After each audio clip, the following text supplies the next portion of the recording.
네, 지난 자리에서 파사성의 영성의 개관을 살펴보겠습니다. 계시 섭리는 말씀과 행적으로 실현되어지는데 이 두 가지는 본질적으로 서로 묶여 있다고 말씀을 드렸습니다. 다시 얘기해서 구원의 역사 안에서 하나님에 의해 수행되어진 사업들, 구원 사업이죠. 말씀을 알려줬던 교회와 진리들을 나아가 보여주고 입증한다. 그리고 말씀은 그 사업들을 선포하고 내포하고 있는 신비의 빛을 비춘다라고 말씀드렸습니다.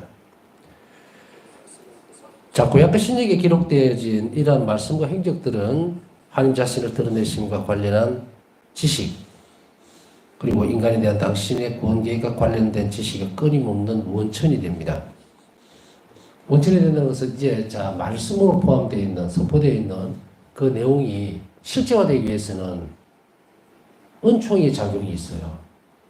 그래서 그것을 우리가 학문적으로 풀이할 수 있는 것이 아니죠.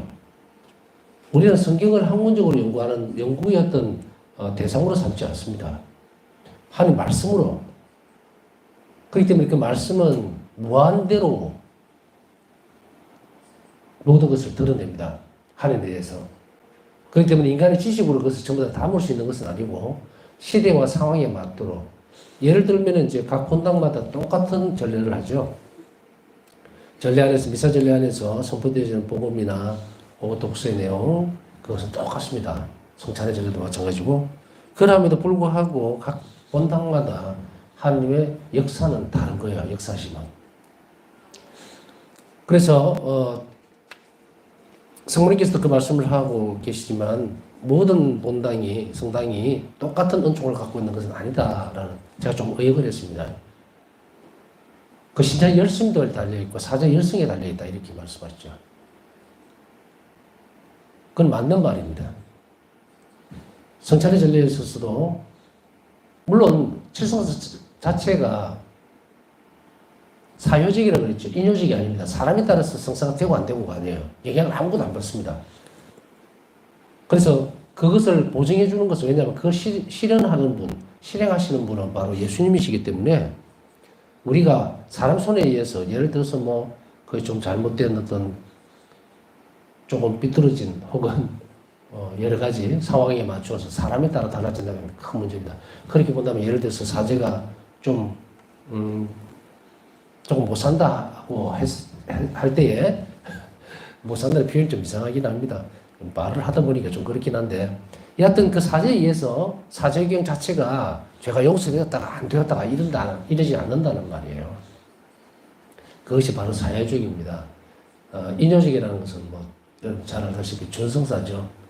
그래서 묵조를 방사받고 나면 그 묵조가 가만히 갖고 있다고 해서 효과가 나는 게 아니고 그 기도를 바치는 사람에 의해서 효과가 드러나는. 그러나 이것의 또 다른 모습은 뭐냐면, 복음을 어떻게 전달되어야지, 복음을 해석하느냐, 어떤 강론을 하느냐에 따라서 그게 주어져 있는 은총이 각각 다르다는 말씀을 드리고 싶은 거예요. 그래서 A, B, C, D라는 본당이 있으면 A 본당과 B 본당, C, D 같은 재료를 가지고 하지만 하나님 역사가 다르기 때문에 은총의 정도가 다르다는 이야기예요. 그래서 각각 그 본당에 맞도록, 또 거기에 참석한 사람들에게 맞도록 은총들이 주어지는데, 바로 그렇기 때문에 이것은 끊임없는 원천은 그 구원 계획이 실현되어지잖아요. 한 세대가 가고 나면 또 새로운 세대가 나오고, 우리 조상들이 돌아가시고 나니까 이제 그 다음 세대가 나오고 이랬잖아요. 그리고 지금 현재 우리가 있는 거고. 이와 마찬가지로 사람은 계속해서 삶이 끝나고 또 시작되고 이러지만, 하나님이 이런 말씀과 구약의 시작에 기록된 말씀이나 행적들은 축소되거나 왜곡되거나 사그라드는 것이 아니라 원천이 된다는 이야기예요. 그래서 끊임없이 그곳에서 하나님 자비의 신비가 나오고 실행되어집니다. 그래서 각 본당마다 또 아까 말씀드렸듯이 성사가 집전되지만 그 그러니까 성사가 집전되어지는 곳, 거행되어지는 곳이죠. 거행되어지는 곳에 신자들의 열성과 또 정성 상황에 따라서 원총이 각기 주어지는 것이 다르다는 이야기는 성사의 효과적인 측면을 얘기하는 거예요. 그래서 우리가 영원한 생명을 주고, 그리고 우리를 하나님 사랑과 결합시키는 것, 또 일치를 위해서 한 걸음 더 나아가도록 하는 것은 분명히 성체 성사 안에서 이루어집니다. 성사 안에서. 그것은 예외적인 상황은 아무도 없어요. 인간의 조건에 따라서 달라지는 것 뿐이지. 그러나 어떤 사람이 예를 들어서 바울사성 1기도 나오듯이 예수님께서 우리 영원한 오시는 것에 대해서 전혀 인지를 못하고 그냥 무의식적으로 하는 사람들이 상당수가 있어요. 그래서 그 성체 자체가 바로 예수님 자신이라고 하는 것을 신앙의 눈으로 분명하게 인식하고 받아들이는 사람이 과연 몇이나 있을까? 그래서 그건 일일이 물어보지 않아서 그렇게 할 수는 없겠지만, 그래 적어도 그와 반대적인 상황을 비추어 보주는 거울 역할은 해줘야 되겠죠. 그래야만 여러분 각자가 나는 정말 그렇게 인식하고 성체를 영하고 있는가에 대한 부분들을 다시 살펴볼 수 있을 테니까요. 예수님은 영성치 않은 신자들에게 이렇게 당신 자신이 일기에 이렇게 말씀하고 계시죠. 내 순환에도 불구하고 많은 영혼들이 멸망하는 것, 그거에 대해서 말씀하시면서 영성체 때에 나는 그들을 위해서, 그러니까 인간들을 위해서요. 너를 위해서 내가 가지만 너는 나에게 냉담하다. 본체도 안 한다. 이게 무슨 말씀일까요? 그러니 내 안에 영혼 안에 오시는 손님, 주인이죠. 손님이 아니라. 그 예수님을 내가 받아들일 준비가 전혀 안 돼 있으면서 영성체만 한다고 해서 그 사람이 영적 성장이 이루어지거나 혹은 영원한 삶으로 자신이 영원히 가느냐 하면 안 갑니다. 그냥 가능성만 주어지는 거예요. 자격만 주어진다는 이야기죠. 성체를 영했으니까. 그러나 그 안에서 하나님 활동하실 수는 없다는 거예요. 그 이유는 간단합니다. 예수님 내 안에 오셨다는 것을 인식도 못하고 있으니까. 그랬을 때에 사실은 보면은 성체성산에서 잔치면서 기쁨이기도 하지만 예수님에게서는 엄청난 아픔이기도 합니다. 몰지각한 사람들, 죄중에 있으면서 영성체를 하는 모령성체를 하는 사람들, 이런 사람들을 위해서 제일 중요한 것은, 중요하다기보다 제일 큰 타격은 성체성산에서 무관심입니다. 그들은 나에게 아무 관심도 없다고 예수님은 일기에서 말씀하고 계시죠. 여기에서 그냥 작은 방점만 하나 찍은 다음에 나는 어떤가? 어떤 사람들이 전에도 말씀드렸잖아요. 그냥 막 주일 신자. 이게 무슨 의미가 있습니까? 이 종교인이에요, 종교인. 왔다리 갔다리. 그러면서도 그것을 마치 하느님을 섬기거나 신앙인인 듯이 그냥 무늬만 신앙인이에요, 무늬만. 신앙인은 예수님과 관계를 맺을 때 신앙인이라고 그러는 거예요. 믿는 대상과 관계가 없는데 무슨 신앙인이에요? 그냥 왔다 갔다 하는 거예요. 여러분들이 생각해 보세요. 여러분들이 사랑을 주고 있는 가족들이 있고 또 사랑하는 대상이 있는데 그들에게서 버림받았다는 느낌, 외면받았다는 것, 무관심해졌다는 것에서 그런 상황, 그때 느낄 수 있는 그 아픔에 비교하겠느냐는 이야기예요. 바사 성녀는 이 영성의 개관을 보는 것은요, 이런 보이지 않는 부분들을 전부 다 열어주기 때문이에요. 그랬을 때 우리에게 이것이 반성되어지는 것이 아니고 다른 방향으로 방향 전환을 해야만 된다는 거예요. 왜 내가 하나님께 열심하지 못했는지, 왜 이빠른 신앙생활만 했는지, 왜 나는 하나님을 만나지 못하고 있는지. 참 묘하죠. 그러면서 우리는 이렇게 얘기를 합니다. 나는 하나님을 만나고 싶은데 만날 수가 없어요. 라고. 정말 그럴까? 정말 만나고 싶을까? 자, 여기에 1번과 2번이 있어요, 사실은. 1번은 우리가 이 방법을 몰랐기 때문이라는 거예요. 그래서 제가 이제 계속 강조해 주는 것은 신비교육기관이라는 평생을, 저도 마찬가지예요. 평생 죽을 때까지 신비교육을 받아야 됩니다. 성사를 통해서, 기도 생활을 통해서, 영성 생활을 통해서. 많은 사람들이 이 길을 몰랐다면 이제 시작을 해야 합니다. 이제 방법을 가르쳐 주고 길을 열어주잖아요. 지금까지 몰랐다면은 그것은 예수님도 뭐 제가 볼 때는 봐주실 거예요. 몰라서인 거니까. 그러나 지금은 안 됩니다. 이제 이 빠른 신앙생활은 끝내야 돼요. 정말 우리가 뭐 속으로 생각할 때는 정말 나는 예수님 사랑하고 싶고 정말 갈구고 싶은데 라고 하면서 엉뚱한 짓을 하고 있다고. 근데 그것도 이해를 합니다. 왜냐하면 그런 방법이나 길에 대해서 제대로 못 찾아냈기 때문이니까 이제는 똑바로 가셔야 돼요. 성체 성사에 집중하십시오. 지금 여기에 나와 있는 바사성녀 성체에 완전히 모든 영성체로 집중되어 있어요. 지금 이 개관을 보고 있기 때문에 여러분들이 이 무슨 말인지 이래 할 수 있는데 바사성의 영성이라는 제목으로 강의해 놓은 걸 쫙 읽어보십시오. 읽고 묵상하면서 들어가 보세요. 바오사 성녀가 어디로 집중되어 했는지, 미사를 어떻게 준비했고, 자기 자신의 매일의 삶이 어디 집중되어 있었는지 성취 성사에 집중되어 있었어요. 우리가 할 일이 없다? 매일 따분하다? 심심하다? 혹은 부산스럽다? 어지럽다? 그 중심지에 하느님이 없기 때문이에요. 우리는 어쩌면 우리 자신들을 맹신하고 있는지도 몰라요. 나는 기도도 하고 뭐도 하고 했는데, 그러나 우리의 복음에서 딱 방점을 찍으면 뭐예요? 하나님께서, 아버지께서 완전하신 것 같이 너도 완전하게 되라는 거예요. 완전하고 되라 그랬지 완전하게 될랍니까? 물은 적이 없어요. 근데 그 길을 몰랐다면 이제 시작해야 되겠죠? 완전해진다고 하는 것은 어떤 것을 의미하는 것일까? 나는 예외겠지요라고 해서는 안 됩니다. 우리가 마지막 죽어서 하나님 앞에 섰을 때에 주님 저는 아니겠지요라고 할 겁니까? 누가 이 말 했는지 아시겠죠? 유다스입니다. 이제 그런 무지함이라든지 또 혹은 영성생활의 외곽지대에 놓여져 있던 모든 영혼들을 불러 모으는 것이 자비신심이에요. 예외 없이.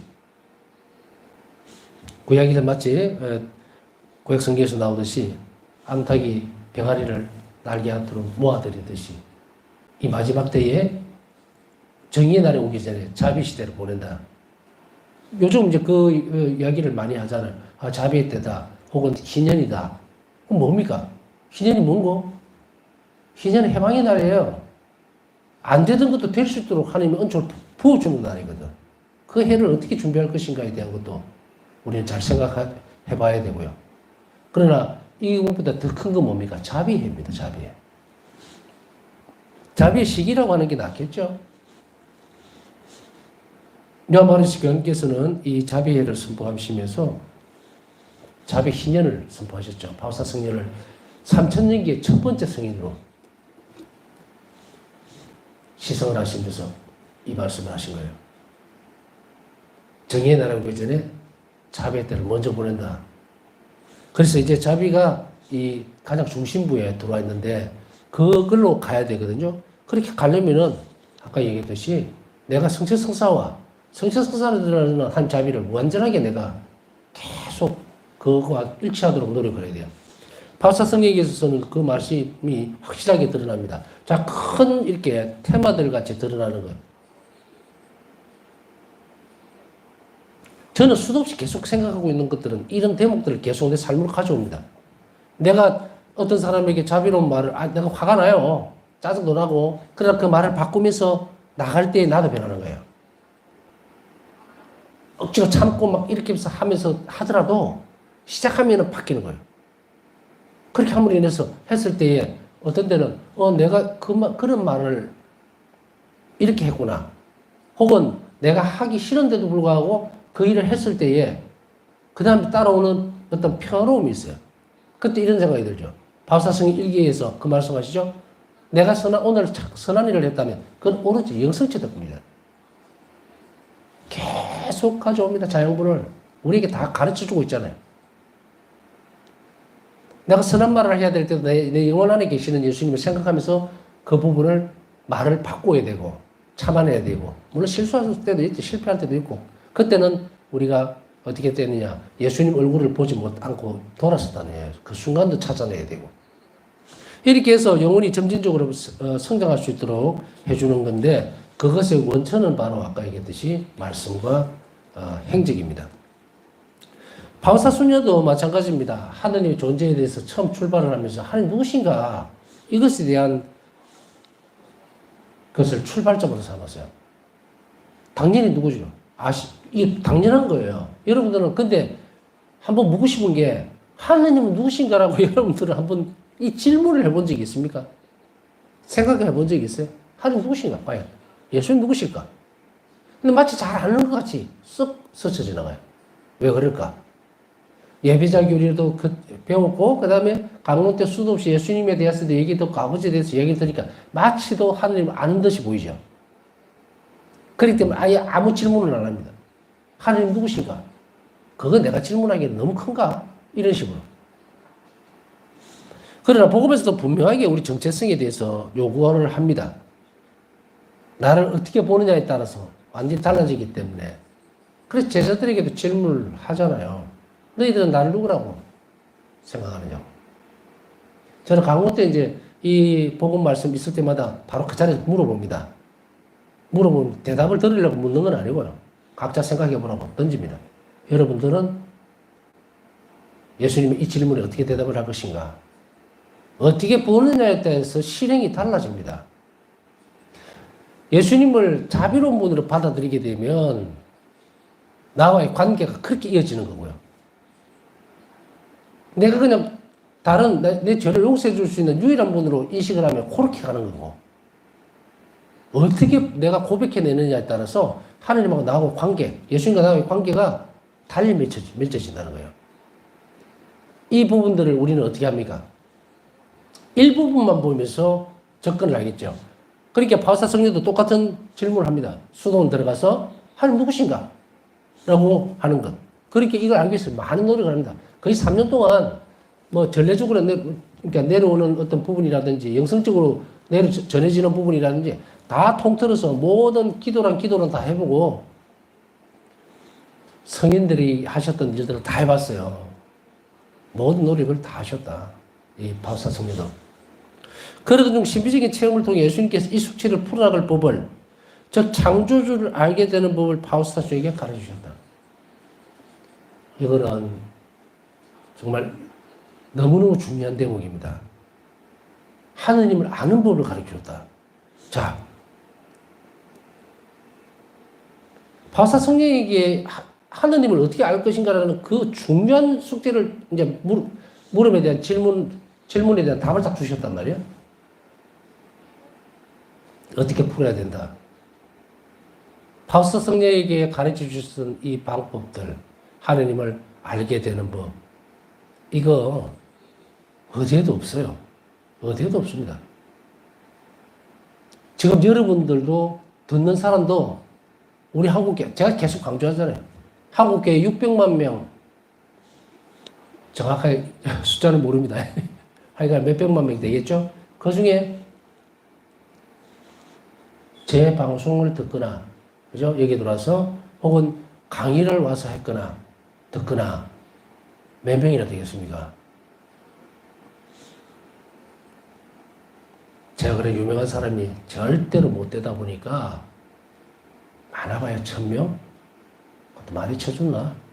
뭐 구독자 1000명, 2000명 해도 듣는 사람들은 뻔하니까. 제가 이제 생각하기에는 유튜브에도 냉담자가 있어요. 구독자 중에서 냉담자. 안 들어와요. 그렇기 때문에 저는 딱 감가상각을 해버리고 한 200명 정도만 듣는다 생각하면 여러분은 어떻게 생각하세요? 진짜 이거는 로또입니다, 로또. 네? 하느님을 알 수 있는 법을 어디서 가르쳐 주느냐? 안 가르쳐 줍니다. 아니, 못 가르쳐 줍니다. 지금 여기에서는 주로 바울사 성리라든지 이곳에 오면 여기에 대한 비밀이에요, 이거는. 공공연한 신비고 비밀입니다. 공공연하다 그랬습니다. 감춰진 게 아니고. 못 듣는 사람들이 수도 없이 많을 거예요. 예? 제가 이것을 강의하고 하는 또 전파를 하려고 했던 시간이 벌써 24년이 지났는데, 제가 이런 부분인데 저런 부분 여러 가지 방법을 통해서 했을 때 하느님 이렇게 하면 확실하게 알게 됩니다라는 그 말을 들은 사람이 몇 명이나 될 것 같아요. 제가 아무리 애를 써도 24년 동안에 그걸 들은 사람은 몇천 명 안 됩니다. 1, 2천 명? 3, 4천 명 정도? 여러분들이 얼마나 복이 있는 사람인가에 대해서는 제가 강조를 하실 때 감이 안 오죠. 그러나 살아내면 그렇구나라는 걸 알게 될 거니까 저는 확인 작업은 안 하겠습니다. 자, 일단 다시 그럼 돌아가 볼까요?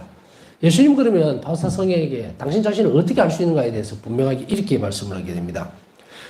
즉 창조주를 알게 되는 법을 바울사 성령에게 가르쳐 주셨다. 이게 30번. 예수님께서 나에게 하나님의 속성을 관상함으로써 하나님을 알아라라고 말씀하셨다. 속성을 관상해라.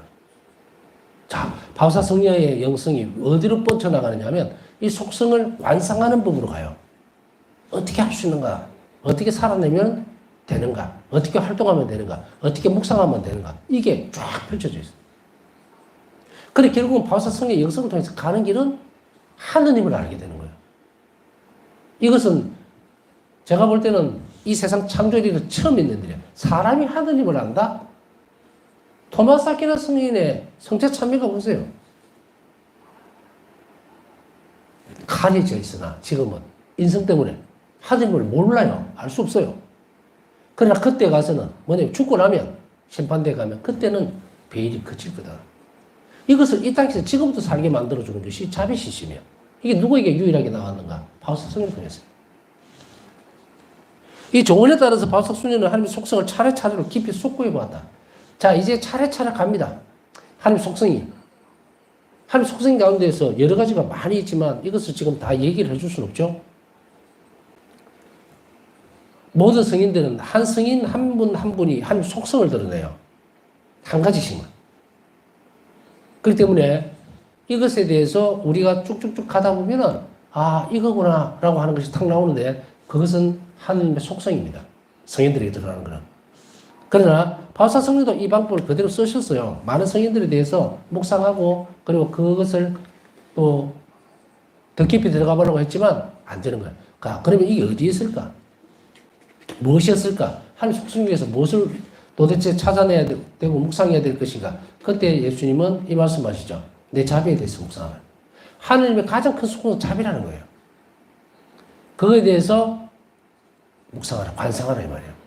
그러면 모자이크 같이 이렇게 돼서 나를 알게 될 것이다. 그러면은 이 속성에 대해서 묵상을 할 때 그냥 재료도 없이 합니까? 아닙니다. 이게 한 자비 신비에 대해서 예수님이 바울사성에게 가르쳐주기 시작합니다. 이 가르쳐준 일기의 내용 전체가 다 묵상 자료예요. 전부가 다 묵상 자료예요.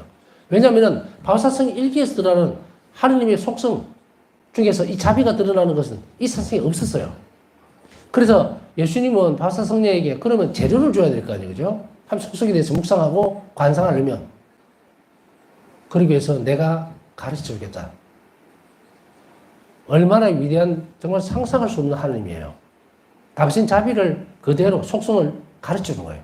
어떻게 하면 나를 알게 될 것이다. 거기에서 이제 지성적인 노력이 필요하죠. 그래서 여러분들 공부하는 거고 알아가는 거예요.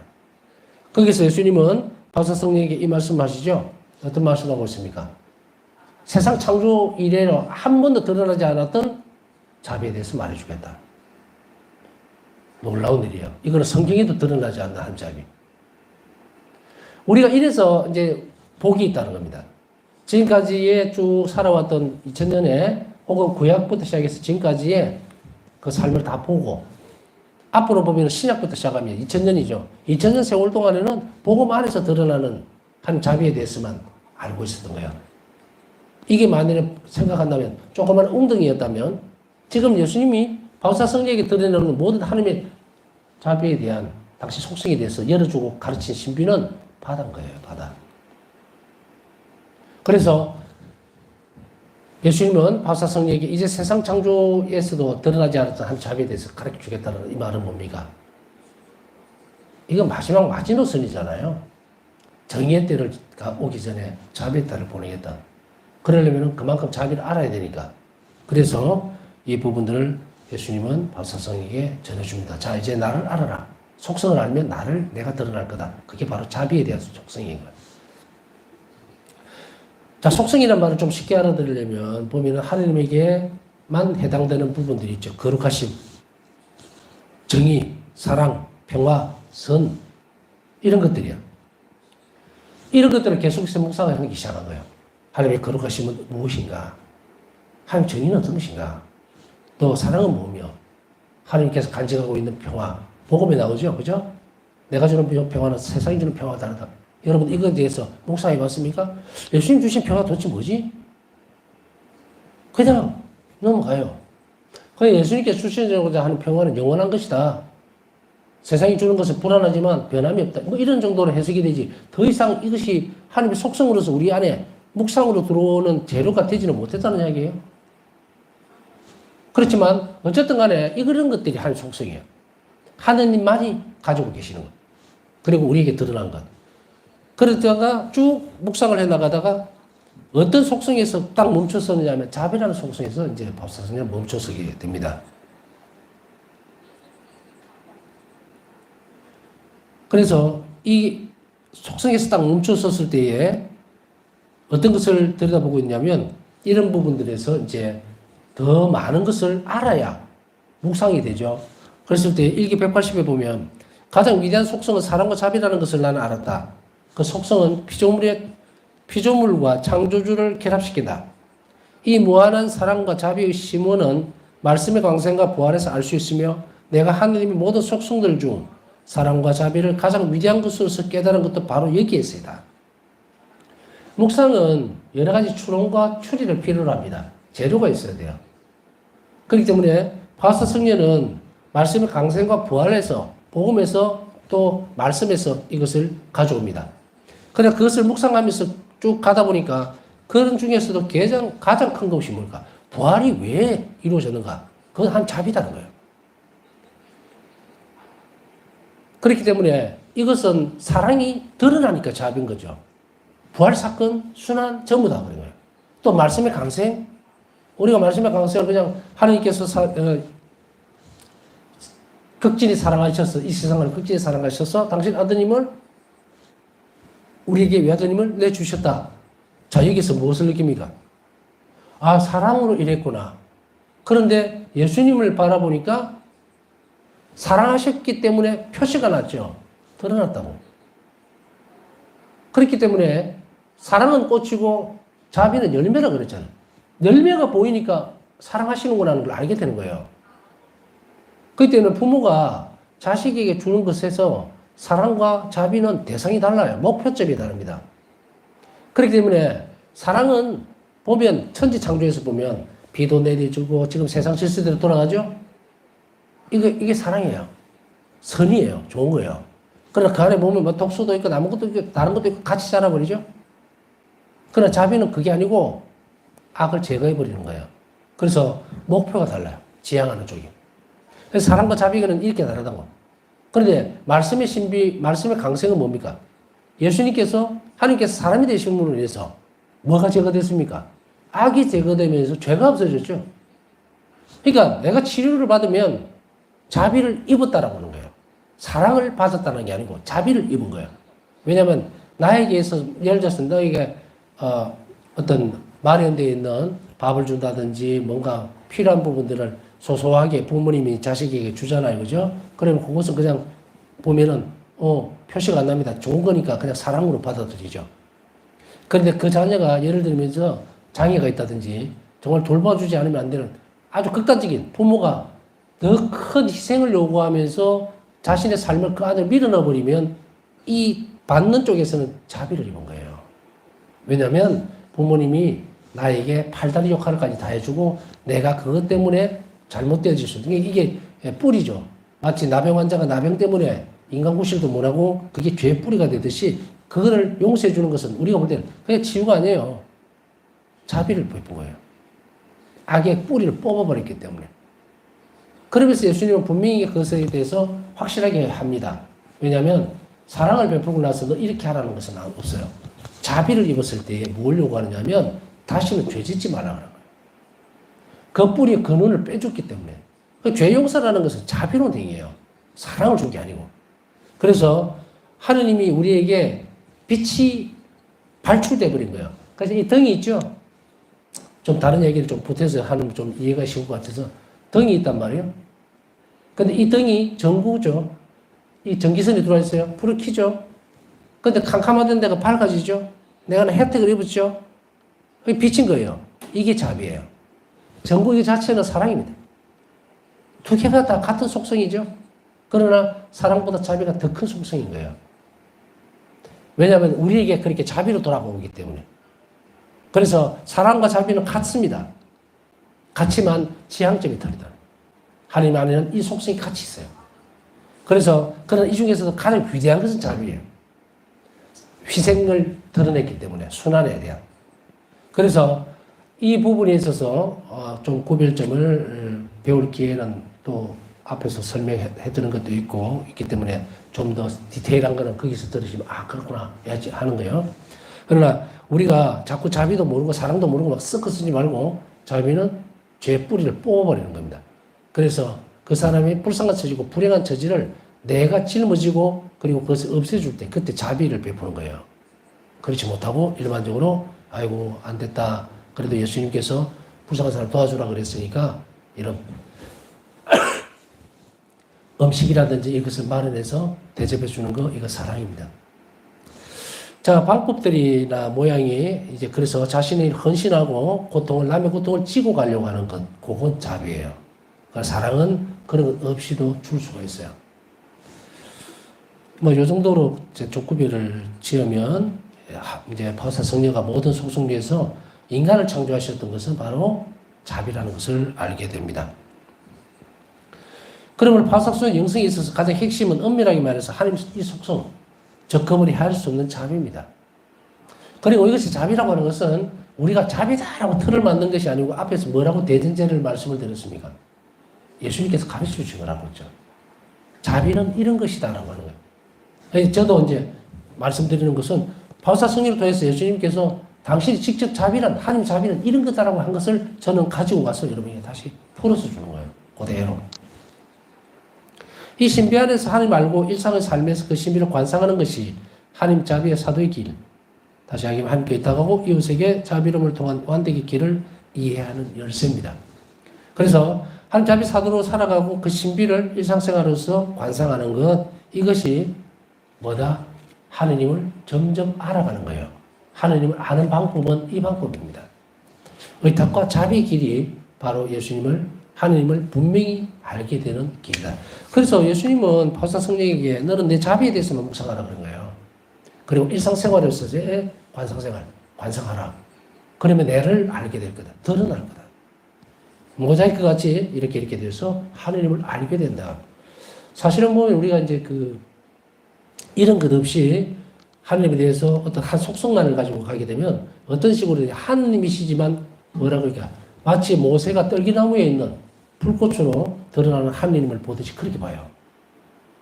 그러나 이 자비 신비 안에서 관상생활 안으로 들어가서 한 자비에 대해서 묵상하면 또 그 관상생활이 되면 하느님 존재 자체가 드러나는 거예요. 반사되어서 우리가 보면은 그 구약에서 그러죠. 너는 나를 보게 되면 죽게 될 거라는 거예요. 소멸되어 버릴 거다. 그렇기 때문에 우리하고 인간하고 하느님 사이에 뭐가 있느냐면 자비라는 이 깊이가 있어요. 이것 때문에 우리 하느님 모르는 거예요. 그래서 드러내 주시는 만큼은 아는 것이지 나는 저 사람을 알다라고 했을 때 그 사람이 어떤 한 단면만 아는 거예요. 그러나 하느님하고 우리 사이에는 예수님께서 바울사 성경에 분명히 말씀하고 있는 것은 바로 자비에 대한 것을 묵상하고 관상하지 않으면 연결이 안 돼요. 그게 인간과 하느님 사이에 있는 이 10년인데 이걸 없애주겠다는 거예요. 그래서 의탁하고 자비의 제도는 바로 이것을 없애줌으로 인해서 당신과 우리가 살아있을 때 이미 결합될 수 있도록 해주겠다. 그것이 바로 나를 알게 될 거다라는 하느님을 알게 될 거다. 이 자비에 대해서 이 속성에 대해서만 묵상하라. 관상하라는 것이 바로 그 말이에요. 그러니까 길은 예수님께서 이렇게 확실하게 열어주셨죠. 그렇기 때문에 우리는 이것을 통해서 한 자비에 대해서 자비 신비에 대해서 묵상하고 일상생활 속에서 끊임없이 자비를 베풀고 하나님께 의탁하는 것을 계속 해가면 뭐가 드러난다? 하느님이 드러나는 거예요. 자비로우신 하느님이. 그래서 자비는 계속 실천해 가면서 자비로우신 하느님을 존재시키기 때문에 자비로우신 하느님을 우리는 알게 된다는 이야기입니다. 그래서 이것이 어떤 다른 여타의 가장 작은 속성들이 아까 앞에 말씀드렸듯이 많죠. 그걸로는 하느님이 드러나지 않는다. 마치 아까 말씀드렸듯이 모세가 떨기나무에 나타나셨던 그런 하느님만을 알게 될 뿐, 자비의 속성을 묵상하고 그 자비의 삶에 자신을 녹여내면, 헌신하면 자비로우신 예수님과 인격적으로 결합할 수 있다는 것이에요. 그것을 예수님은 각 사람에게 다 인격적으로 이제 만나고 함께 당신 자신을 드러내기를 바라시는 거예요. 한 사람 한 사람에게. 얼마나 놀라운 길을 바울사 성령에게 통해서 열어주셨는지. 그렇다면 우리는 어떻게 됩니까? 각자가 이제 예수님을 만날 준비를 열심히 해야 되겠죠. 예, 남은 시간 묵상하면서 오늘 기도 청하신 분들 하나님 자비를 입을 수 있도록 함께 기억해 주시기 바랍니다.